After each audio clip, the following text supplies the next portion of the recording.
especificamente pela saúde do meu avô. E desde já eu quero saber dos irmãos se alguém tem algum parente ou se alguém está doente, né? Ou se alguém. Breno, tá melhor? Legal. Perguntei à mãe dele, tu estamos aqui, ó. Esqueci. A senhora. A senhora levantou a mão, não? Eita, pai de Bia. Por Ana Vitória, é verdade. Tá cagoto. Ela tava só esperando assim. É mesmo, por Edson. Ela tava só esperando. Uma pessoa doente. Eu tenho uma lista. Filha da sua sobrinha, tá internada. Amém. Sua tia. Como? Tá. Eu não sei quem é não, mas Deus sabe. Mais alguém? Pode falar, Michel.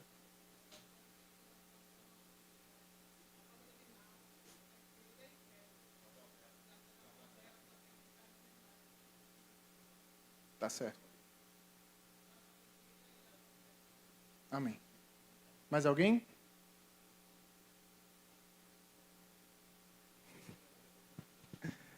Amém. Tá. Já vou falar.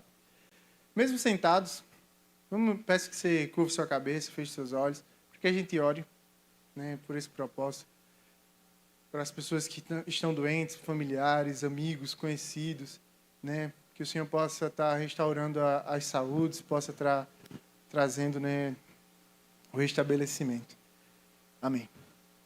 Jesus, eu quero nessa noite te pedir, Jesus, Pai, por cada familiar apresentado, por cada parente, por cada Pai amigo, conhecido, meu Pai, Senhor Jesus, que talvez sejam desconhecidos por nós, mas não pelo Senhor.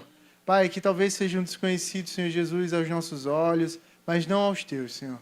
Te pedimos, Senhor Jesus, por coisas que nós não podemos fazer, que é trazer a saúde de alguém. Pai, mas o Senhor pode.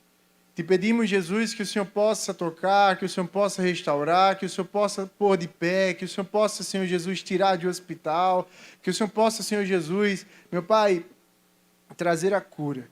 Meu Pai, é o que nós te pedimos, Senhor Jesus, e já te agradecemos, certos de que o Senhor nos ouvirá. Amém. E amém. Amém. Bem, hoje a gente vai começar uma nova série de sermões. Aí nessa hora que vocês fazem assim, solta o foguetão. Vou falar de novo. Vocês não entenderam. Hoje a gente vai começar uma nova série de sermões.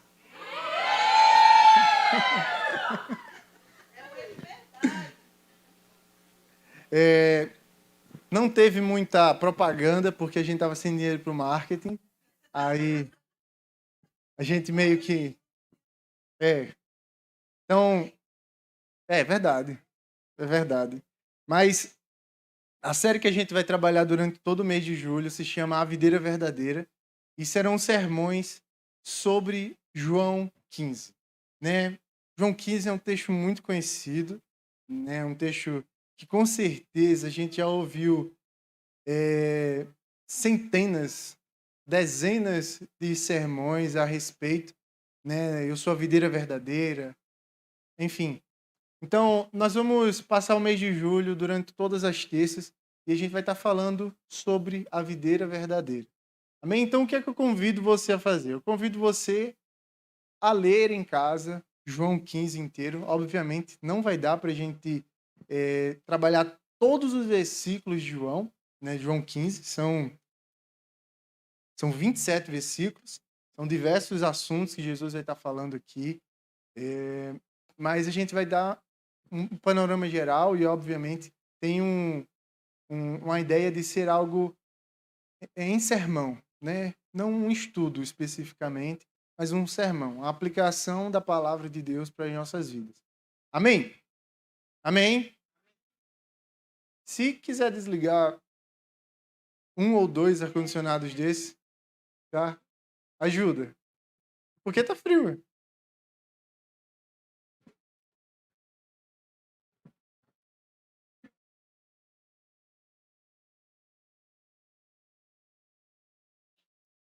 Se quiser aumentar o daqui também, não tenho esse parentesco com meu pai, então não. Pode desligar.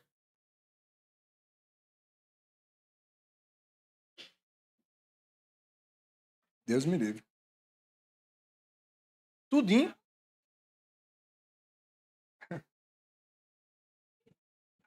Amém. E eu quero pedir desde já que você abra a sua Bíblia em... Muito bem. Esse vai ser a única série de sermões que você sempre vai saber onde vai abrir. Você chega na igreja já com a Bíblia aberta, assim. Já em João 15. Não tem erro. E eu quero ler com os irmãos apenas o versículo 1.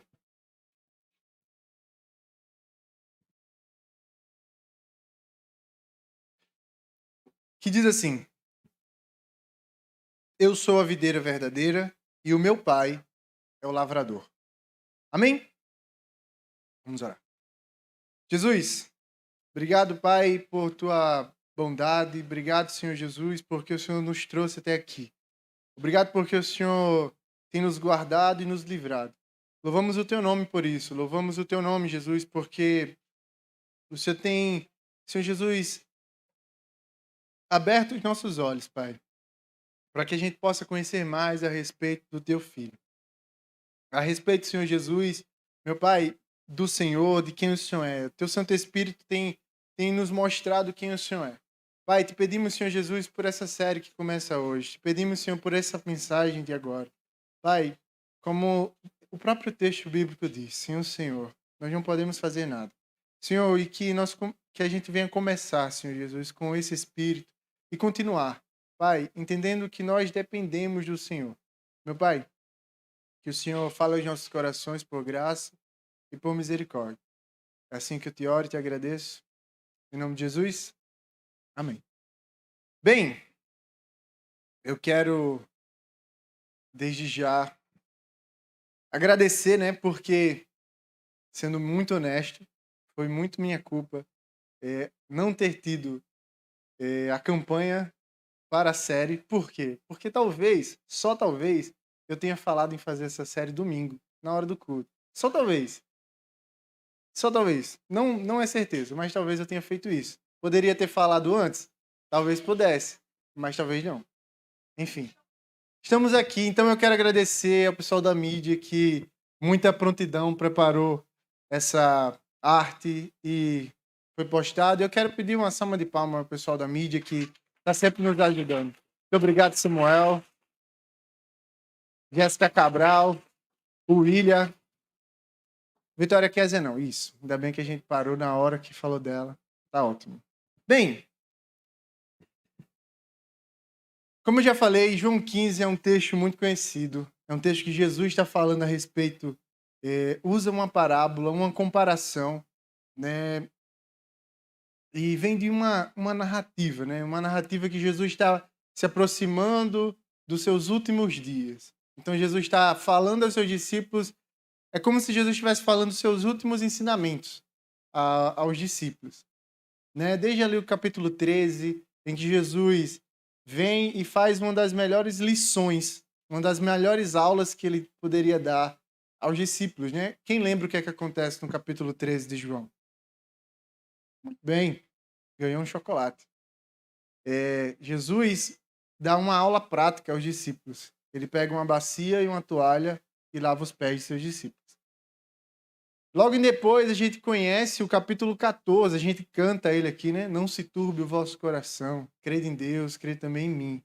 Né? Na casa de meu pai há muitas moradas. Para onde eu vou, vocês não podem ir agora, mas eu vou e vos enviarei o Consolador, né? Que falará a meu respeito, falará das palavras que eu falei a vocês. Né? E eu vou preparar morada para que onde eu estiver, vocês também estejam. Então, essa é a promessa que o Senhor nos faz no capítulo 14.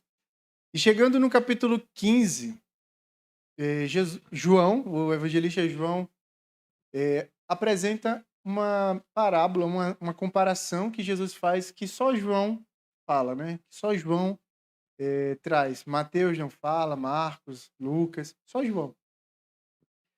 E João, ele tem uma característica muito própria descrever o seu evangelho, né? De descrever o que Jesus fez, os caminhos de Jesus, os milagres e tudo mais. E João começa o capítulo 1, né? João parece fazer uma ligação, né? Uma ponte com os primeiros livros lá do Pentateuco, né? Que é Gênesis, Êxodo, tudo mais. E João começa o capítulo 1 de Gênesis dizendo... João não escreveu Gênesis. João começa o capítulo 1 de João, né? Do seu evangelho, dizendo assim: no princípio era o Verbo, e o Verbo era Deus, e o Verbo estava com Deus, e o Verbo se fez carne e andou entre nós, né? E isso parece com o primeiro versículo também do primeiro capítulo do primeiro livro da Bíblia, quando, né, Moisés escreve ali: no princípio criou Deus os céus e a terra. Então parece que João está fazendo uma associação, uma analogia, uma ponte ali, ó. É um texto muito parecido com o outro. E durante todo o livro de João, ele faz uma outra ponte com outro texto, né? Que é Êxodo 3, versículo 14, onde Moisés, depois que é chamado por Deus, Moisés pergunta: quem é que eu vou dizer ao povo que me enviou? Quem eu digo que me enviou? E Deus dá uma resposta a Moisés. Que resposta é essa?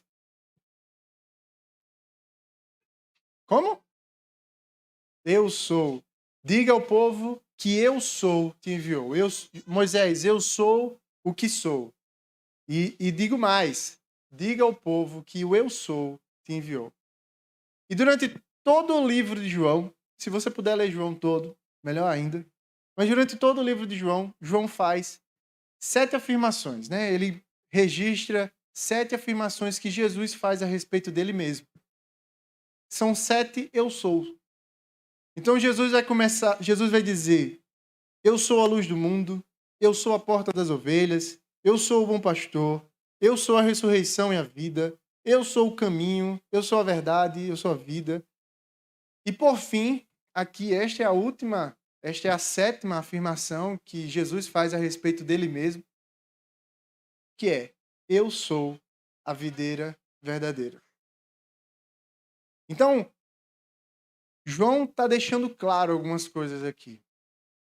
João está fazendo uma associação com um texto lá de trás para deixar claro alguma coisa. Primeiro, ele fala que a pessoa para quem ele está falando é o Verbo, e é um Verbo que se fez carne no princípio. Assim como no princípio criou Deus, o Verbo já estava lá. Então, é essa pessoa que João está falando, esse homem de quem João está falando. E esse homem de quem João está falando usa a mesma expressão que o próprio Deus usa. Eu sou. Esse homem diz: eu sou. Então, João está deixando claro que o homem de quem ele está falando não era apenas um homem. João está deixando claro em todo o seu livro que o homem que ele está falando, que ele retrata, até mesmo coisas muito de homem, né? João vai e retrata Jesus chorando. João vai e retrata Jesus em momentos de homem, em momentos de dor humana. Mas apesar disso, João deixa claro de que o homem de quem ele está escrevendo ali não é só um homem. O homem de quem ele está escrevendo é Deus, né? E como é que a gente se apresenta para alguém? Como é que alguém conhece outra pessoa? Quando você conhece uma pessoa nova, você está no trabalho, na escola, como é que você se apresenta para essa pessoa nova? Oi, fulano. Eu sou Jonathan. Eu sou não sei o que lá. Eu sou... Como é teu nome? É exatamente. Fala o nome dela, fala o meu, acertou. A mesma coisa Jesus está fazendo aqui para nós. A palavra de Deus diz em João 6 que ninguém pode ir até Jesus, né? Que ninguém pode ir até o Senhor se o Pai não tiver dado. Então parece que Jesus se apresenta durante todo o livro. E se apresenta com características próprias. Ele se apresenta com, sabe, com características que são opostas a outras. Jesus se apresenta e diz: eu sou a luz do mundo. Jesus apresenta e diz: existem ladrões e existem lobos, mas eu sou o bom pastor. Ele diz assim, o ladrão, ele sobe o muro e ele entra no curral das ovelhas, no aprisco das ovelhas pelo muro. Mas eu não, eu sou a porta. Eu sou a porta das ovelhas. Ele chega e diz: eu sou a ressurreição e a vida. Eu sou o caminho e a verdade. Né? Então, ele faz um contraste. E aqui nessa última afirmação, nesse último eu sou, não é para menos, carrega um grande significado aqui. A gente tem Jesus falando que é uma videira e uma videira verdadeira. E certo. A gente já entendeu a respeito do eu sou, que significa que João está fazendo uma ponte com aquilo que Deus fala a respeito dele mesmo. Então Jesus também é Deus. Jesus é Deus aqui. Ele é um homem, ele é 100% homem e é 100% Deus. Mas logo em seguida Jesus fala que ele é ele usa uma comparação e ele diz assim: eu sou a videira. Ou melhor, né? Deixando muito claro, eu sou um pé de uva. Uma videira nada mais é do que um pé de uva. E daqui vem a primeira pergunta. Por que Jesus escolheu logo uma videira? Por que Jesus escolheu logo essa árvore? Por que ele não escolheu outro tipo de árvore? Por que tinha que ser uma videira? Porque pra gente aqui, na nossa realidade agora, não faz muito sentido. Ele podia ter dito assim: eu sou uma árvore. E as pessoas ao meu redor são os galhos. Né? Eu sou um pé de manga. Mas por que Jesus diz: eu sou uma videira? Jesus diz isso não de forma aleatória. As pessoas que ouviam Jesus entendiam bem o que ele estava falando. No Antigo Testamento, Deus fala a respeito de um povo.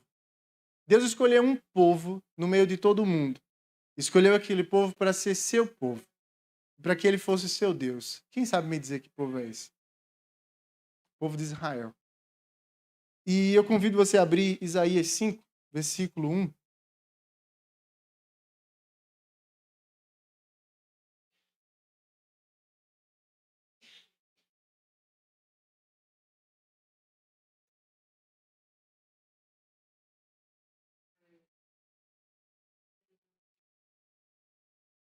Do 1 ao 4, que diz assim: agora cantarei ao meu amado o cântico do meu querido a respeito da sua vinha. O meu amado tem uma vinha num outeiro fértil. E cercou-a, e limpando-a das pedras, plantou-a de excelentes vides. E edificou no meio dela uma torre, e também construiu nela um lagar. Esperava que desse uvas boas, porém deu uvas bravas. Agora, pois, ó moradores de Jerusalém e homens de Judá, julgai, vos peço, entre mim e a minha vinha. Que mais se podia fazer à minha vinha, que eu não lhe tenha feito? Porque, esperando eu que desse uvas boas, veio a dar uvas bravas. Essa é a palavra que Deus deu a Isaías a respeito do seu povo. E olha que bonito e que triste ao mesmo tempo. Deus escolheu um povo. E ele diz a respeito desse povo: Israel, você era a minha vinha. Você era a minha videira. Né? E eu escolhi um terreno fértil. E eu tirei as pedras eu te plantei, eu cerquei o teu terreno, eu criei um lagar. Um lagar é salvo engano, é tipo um lugar assim que tem água, né? É um córrego, muito bem. É um córrego para que aquela planta fosse abastecida e pudesse então florescer. E ele diz: e eu esperava de você bons frutos. Porém, no lugar de bons frutos, o que você produziu foi uvas bravas, uvas amargas. Então, Israel, Deus escolheu um povo para que esse povo fosse representante de Deus para os outros povos. Então Deus escolhe um povo e tira esse povo do Egito, sabe? Tira esse povo da escravidão. Por quê? Porque aquele povo era melhor? Não, porque Deus quis. Escolhe um povo porque aquele povo era mais forte? Não, porque Deus quis. Porque Deus escolheu um povo.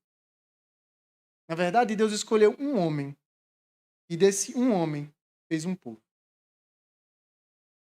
E com muito cuidado, né? Como realmente como um agricultor que escolhe um lugar ideal, né, irmão Assis? Que escolhe um lugar ideal, que escolhe uma boa semente, que limpa as pedras, que limpa, sabe, os matos, planta, faz um córrego e simplesmente depois de tanto esforço, só espera um bom fruto.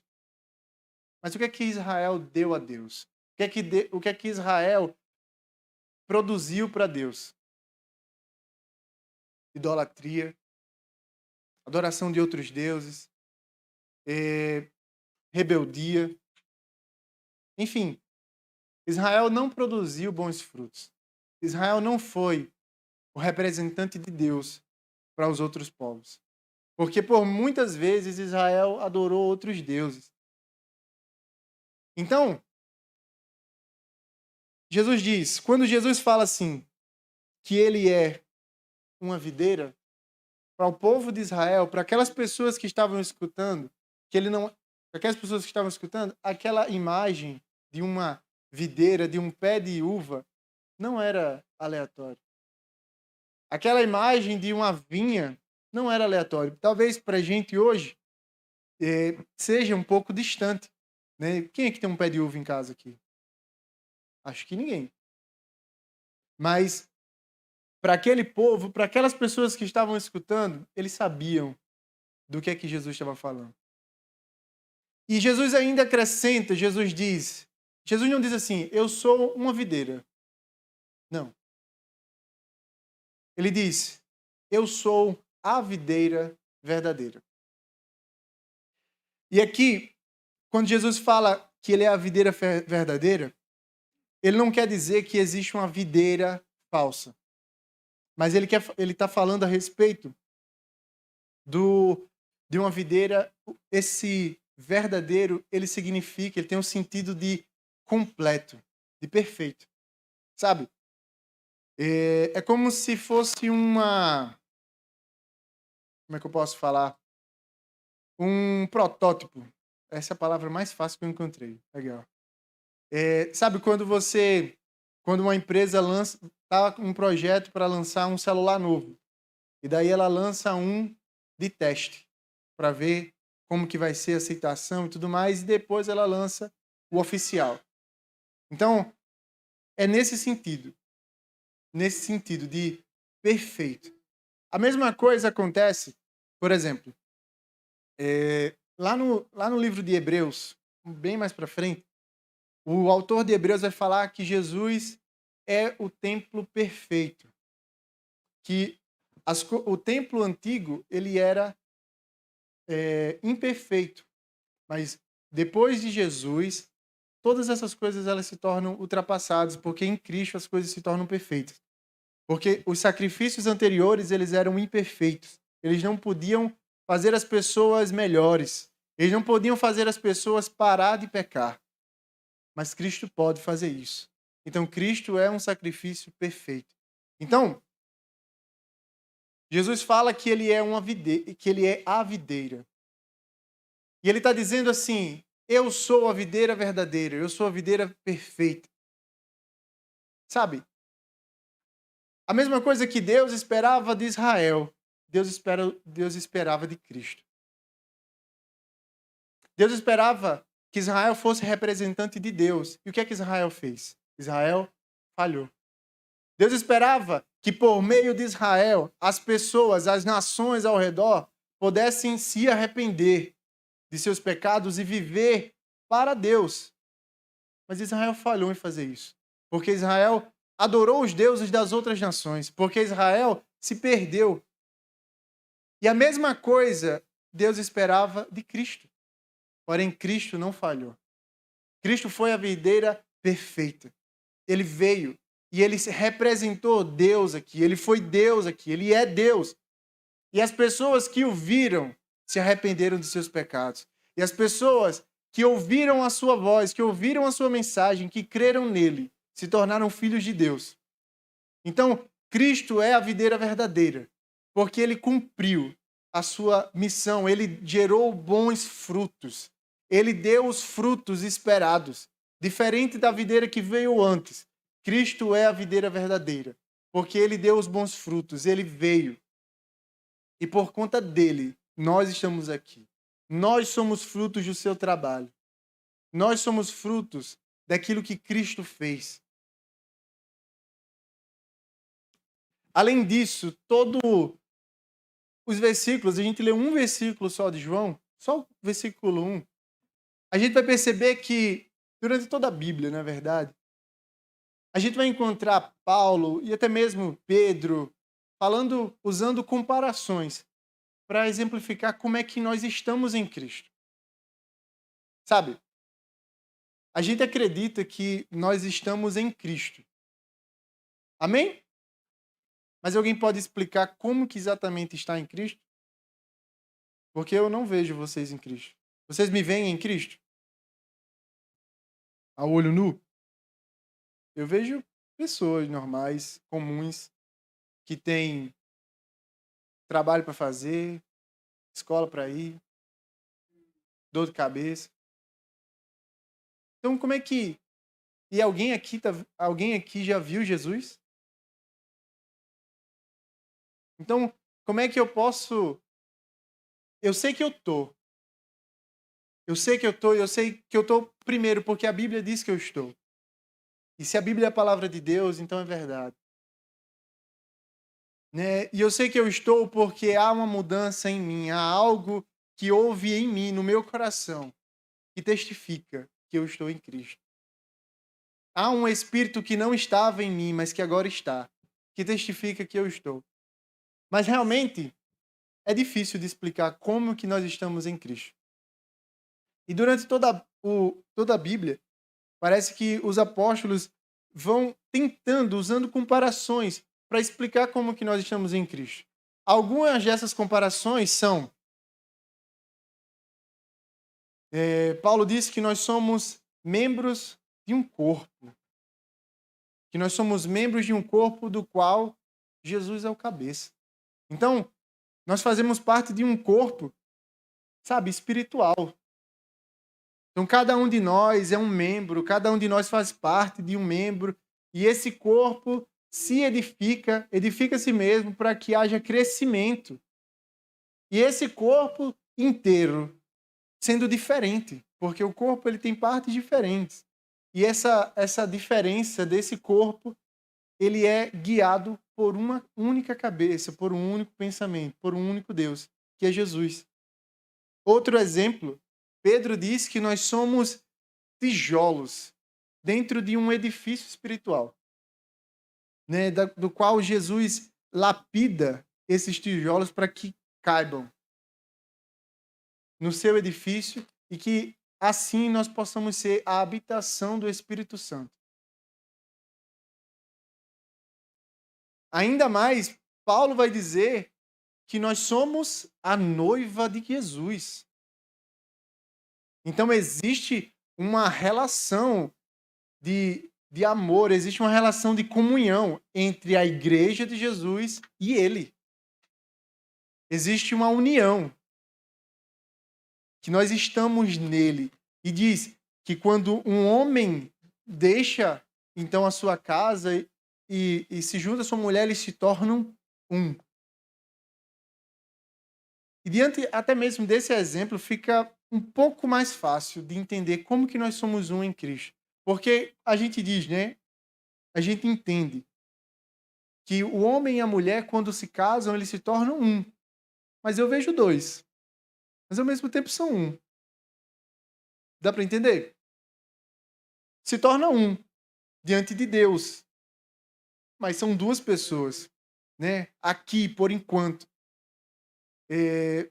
A mesma forma somos nós. Nós estamos em Cristo. E mais uma vez, Jesus, o próprio Jesus, fala a respeito, usa uma comparação para falar sobre essa nossa união com Ele. E se hoje a gente não vai falar os próximos versículos, a gente não vai usar os próximos versículos, mas Jesus vai falar: eu sou a videira e vocês os ramos, né? Quem está em mim, esse dá fruto, né? E aquele que está em mim, sem mim vocês não podem fazer em mim, permaneçam em mim e eu permanecerei em vocês. E essa união fica muito clara algumas coisas, porque Jesus está falando a respeito de uma união que a sua igreja, que o seu povo tem com ele. Sabe? Não existe meia comunhão nisso aqui. Não dá para estar meio ligado. Não dá para ter um galho que ele esteja assim, ó, uma árvore e o galho aqui. Ele tem que estar junto, ele tem que estar ligado. Não tem como estar meio nisso aqui. Metade. 50%. Jesus não está em nós 50%. Ele não está metade, meio. E ele deixa claro até a respeito da nossa própria vida. Sem mim, vocês não podem fazer nada. Então Jesus diz que ele é a videira e a videira verdadeira. Diferente daquela que veio antes, ele veio e ele cumpriu a sua missão. Diferente da videira que veio antes, ele veio e ele gerou bons frutos. Diferente daquela videira que veio antes, ele nos levou até Deus. Diferente daquela videira que veio antes, que devia ter, por seu testemunho, ter nos levado ao arrependimento, ter nos levado até Deus, Cristo conseguiu. Cristo, por meio de seu exemplo, Cristo, por meio dele mesmo, ele nos levou até Deus. E sabe? E ele não diz apenas isso. Ele diz: eu sou a videira verdadeira e o meu pai é o agricultor. Sabe? Parece não ter muita coisa para falar a respeito desse final. Mas eu vou tentar falar alguma coisa a respeito disso. O agricultor, Jesus coloca Deus como uma figura de um agricultor. E quem é que decide aonde é que uma planta vai ser plantada? Quem é que decide aonde é que uma árvore, se uma árvore vai ser plantada, aonde ela vai ser plantada, qual é a árvore? Quem é que decide as coisas? É o agricultor. Então perceba, existe algo que foge mais muito e muito do aleatório. Sabe, eu entendo. Eu consigo compreender em partes o porquê que a mensagem do evangelho não causa gritos de alegria e de euforia. Sabe, quando eu digo assim, Jesus nos salvou, isso não causa nenhum entusiasmo. Porque talvez a gente já tenha escutado isso várias e várias e várias vezes. E é verdade. Às vezes, quando a gente escuta a mesma coisa, o mesmo eu te amo do marido, da esposa, fica, tá bom, te amo também, tá, vai dormir, tchau. Né? Eu consigo entender. No entanto, não entendo. Entendo não entendendo. Porque Jesus ter vindo aqui já é uma coisa muito grande. A gente está falando a respeito de um homem que não era só um homem, como João deixou claro.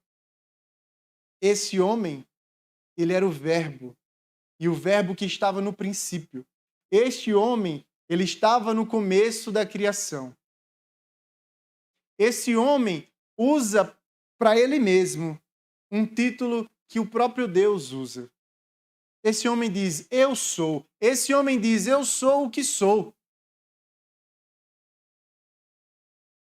Então, esse homem não é só um homem. Não precisa nem abrir. João 3,16. Diz o quê?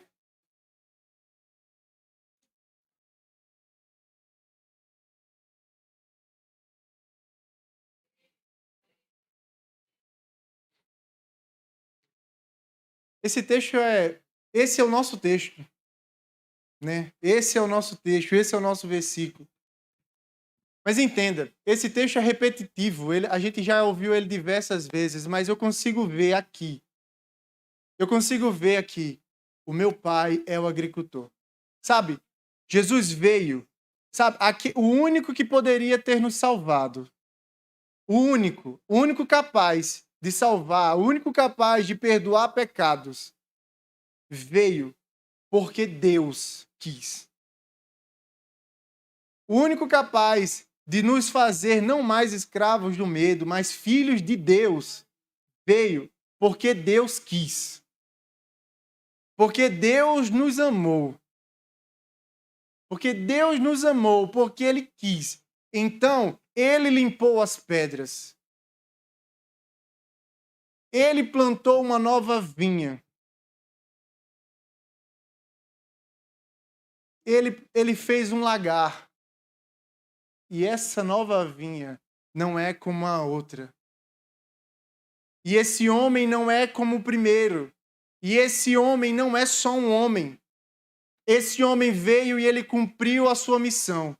Esse homem veio e, diferente da outra que produziu uvas amargas, esse homem veio e produziu uvas doces. Esse homem veio e produziu frutos. E esses frutos somos nós. E esses frutos somos nós. E esse homem veio e ele fez de nós galhos dele mesmo.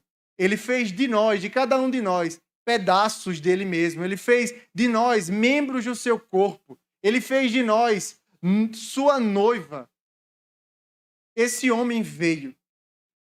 Mas ele veio porque existe um agricultor.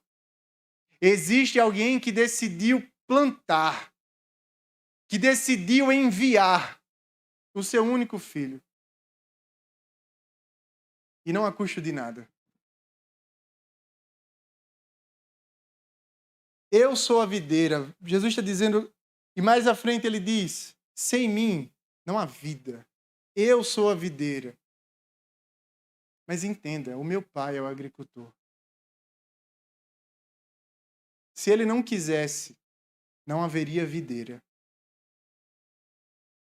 Se ele não quisesse, o que teria para mim e para você era condenação. Porque pecados eu tenho. E se eu sou pecador e Deus é justo, eu acho que essa combinação não dá muito certo. Porque se eu sou pecador e Deus é santo, então a única coisa que Deus pode me dar, sem existir Jesus, é só condenação mesmo. Mas porque Deus amou o mundo de tal maneira, porque Ele amou, Ele enviou o seu único filho, para que por meio dele eu pudesse ser salvo. E longe do filho dele não há salvação. Efésios 1, do 4, não precisa abrir. Diz, como também nos elegeu nele, antes da fundação do mundo, para que fôssemos santos e irrepreensíveis diante dele em amor. E nos predestinou para filhos de adoção por Jesus Cristo, para si mesmo, segundo o beneplácito, segundo a sua vontade, para louvor da glória de sua graça, pela qual nos fez agradáveis a si no amado, em quem temos a redenção pelo seu sangue, a remissão das ofensas, segundo as riquezas da sua graça, que ele fez abundar para conosco em toda a sabedoria e prudência, descobrindo-nos o mistério da sua bondade, segundo o seu beneplácito, que é seu querer, que propusera em si mesmo, de tornar a congregar em Cristo todas as coisas, na dispensação da plenitude dos tempos, tanto as que estão nos céus como as que estão na terra. Deus quis plantar uma videira. Deus quis que por meio dessa videira houvesse vida. Deus quis.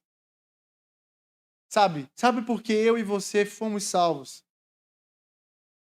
Não é porque eu sou bom.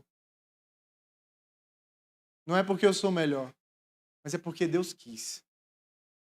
Eu fui salvo porque Deus quis. Porque Deus quis me amar. E eu sou salvo porque há em Deus riquezas de graça, riquezas de misericórdia. É isso que a palavra de Deus, é isso que a palavra dele diz. E ainda mais no versículo 10. E esse versículo, ele é gigante. Diz que Deus quis fazer com que todas as coisas congregassem em Cristo, tanto as que estão no céu como as que estão na terra. Deus quis que por meio de Cristo nós fôssemos ligados nele. Então, por meio de Cristo, e só há um caminho, e só há um meio, e só há uma videira, e só há uma videira verdadeira, e só há um meio de estar vivo, só há um meio de ser salvo: Jesus Cristo. Porque Deus quis que fosse assim. Porque Deus quis que por meio do seu único filho, todas as coisas congregassem nele. Então, todas as coisas, sabe, esse homem que estava lá quando todas as coisas foram criadas, na verdade, todas as coisas foram criadas por meio dele. E, na verdade, todas as coisas foram criadas para a glória dele. Então, as coisas saem dele e voltam para ele. Deus quis que todas as coisas congregassem em Jesus. Deus quis plantar uma videira. Deus quis nos salvar. Eu sou a videira verdadeira e o meu pai é o agricultor. O meu pai é bondoso o suficiente para limpar as pedras. E ainda, Colossenses 1:19 diz: porque foi do agrado do Pai que toda a plenitude nele habitasse,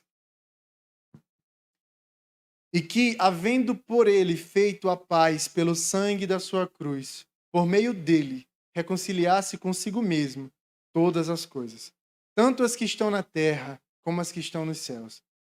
A vós também, que noutro tempo ereis estranhos e inimigos no entendimento pelas vossas obras, mas agora, contudo, vos reconciliou no corpo da sua carne pela morte, para perante ele vos apresentar santos, irrepreensíveis e inculpáveis. Se, na verdade, permanecerdes fundados e firmes na fé, e não vos moverdes da esperança do evangelho que tendes ouvido, o qual foi pregado a toda criatura que há debaixo do céu, e do qual eu, Paulo, estou feito ministro. Regozijo-me agora no que padeço por vós, e na minha carne cumpro o resto das aflições de Cristo pelo seu corpo, que é a igreja. Perceba, Cristo não poderia ter usado um exemplo melhor. Cristo não poderia ter usado uma comparação melhor. Ele fala a respeito de Israel, ele fala a respeito dele, ele fala a respeito de Deus, ele fala a respeito da vida que encontramos nele. Porque Deus quis. Ele fala a respeito do seu Pai. Ele fala a respeito, sabe, de algo que estava determinado antes de toda a criação. De um amor que já havia sido liberado para nós antes de toda a criação.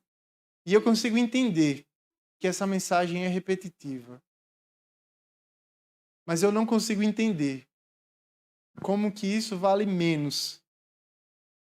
Como que isso aqui se tornou menos para a gente do que mensagens tão pequenas. Como que isso aqui não faz o nosso coração permanecer fundados e firmes na fé? Como que essa certeza não faz mais o nosso coração permanecer firme? Como que essa certeza de que nós estamos ligados àquele que Deus plantou, aquele que Deus, sabe, como se Deus tivesse tirado do trono, porque o próprio Cristo se entregou. O próprio Cristo se entregou, ele disse: ninguém tira minha vida, eu a dou. Então, como que isso aqui não toca os nossos corações? Como que fazer parte dessa videira não pode, sabe, acender a esperança no nosso coração? Nós fazemos parte de uma videira verdadeira. Nós fazemos parte de uma videira verdadeira, daquele que veio e cumpriu a sua missão. Daquele que veio e reconciliou. Sabe, nós éramos inimigos de Deus. É isso que o versículo 21 diz. E vós também, que em outro tempo eram estranhos e inimigos no entendimento pelas vossas obras más, contudo vos reconciliou. Nós éramos estranhos, nós éramos inimigos de Deus. Mas porque existe um agricultor e porque existe uma videira, nós fomos feitos então filhos. Nós somos reconciliados e resgatados.